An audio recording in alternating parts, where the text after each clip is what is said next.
Greetings and welcome back for another Music Theory Bite. In this video, I'll be showing you how to sing and resolve dominant seventh chords. If that sounds like something you'd like to learn more about, then this is the video for you. But before you start watching this video, you should check out my video on spelling and resolving dominant seventh chords. That will give you most of the theory that you're going to need in order to do what I'll show you in this video. As always, I'm going to be moving back and forth between using scale degree numbers and traditional solfege syllables.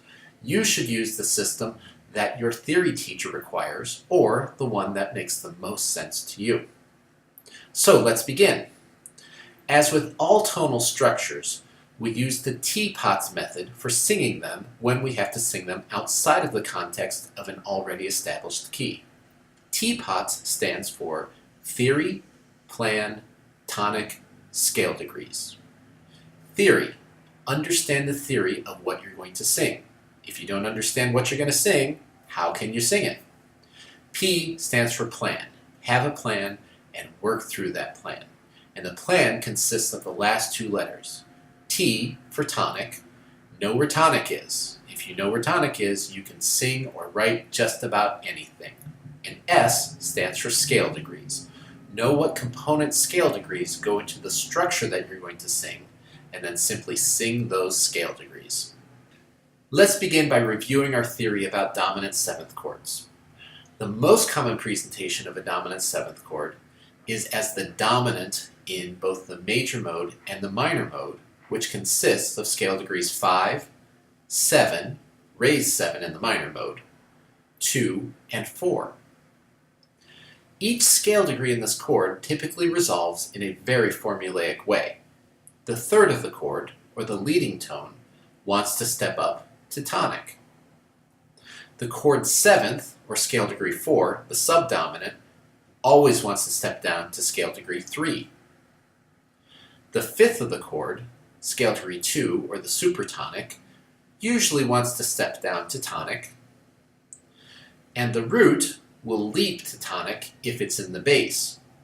Otherwise, it will stay on the common tone if it's anywhere else, unless the dominant seventh chord is resolving deceptively, in which case it will step up to scale degree 6. When you're asked to sing a dominant seventh chord, you have to begin by figuring out which is the starting pitch.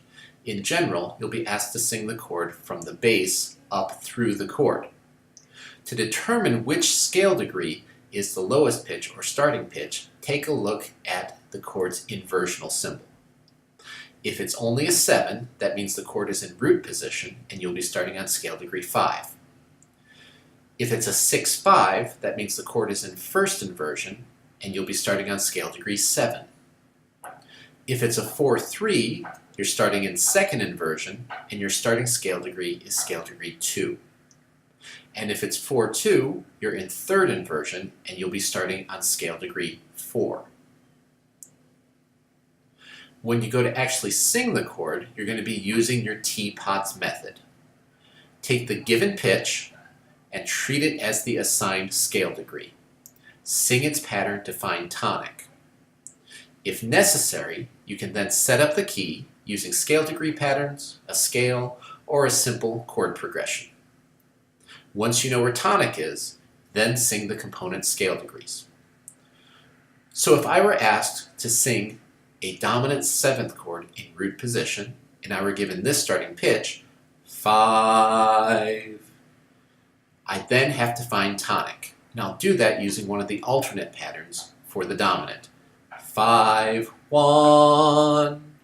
If I need to, I can set myself up in the key. I'll skip that step for now. And then I simply sing the component scale degrees in order. 5, 7, 2, 4. If I take that same starting pitch and treat the chord as first inversion, a 5-6-5, 7, I again find tonic, 7, 1. If I need to, I set myself up in the key, and then I sing the component scale degrees in order. 7, 2, 4, 5. If that same starting pitch is scale degree 2, because the chord is in second inversion, it's a 5, 4, 3, 2, 1. I then sing the component scale degrees. 2, 4, 5, 7. And finally, if the chord's in third inversion, it's a 5, 4, 2. I treat that starting pitch as scale degree 4. 4. I find tonic. 4, 3, 1. I then sing the component scale degrees. 4, 5, 7, 2. Because these chords are so full of desire towards resolution, I will oftentimes have my students sing a dominant 7th chord and then sing a standard resolution pattern to find the tonal center of an exercise that I want them to sing. It works like this. If I were to ask a student to sing a root position dominant 7th and resolve it to a minor tonic, and I'll give them a starting pitch of, say this, Sol. The dominant 7th and its resolution sounds like this. Sol, ti, re, fa, me, re, do. I sang up through the dominant 7th, I took that chord 7th and allowed it to step down as it naturally wants to do, and then I continued the scale back down to tonic. We can do the same thing with a first inversion dominant 7th chord, a 5, 6, 5. This time we'll resolve it to major. So if my starting pitch is T, if I need to, I can sing my tonic, just to make sure I know where tonic is. T, do. Now I sing the component scale degrees by going up through the dominant 7th chord, and then arpeggiating down through the tonic chord. Ti, re, fa, sol, sol, mi, do. If I were to ask for a second inversion dominant 7th chord, I'll start from the same pitch. Re. I might want to find tonic first. Re, do. I'll sing up through the dominant 7th. The top pitch will end up being the 7th scale degree or leading tone. I'll let that resolve, and then I will sing an arpeggiation down through the tonic resolution. I'll go in major this time.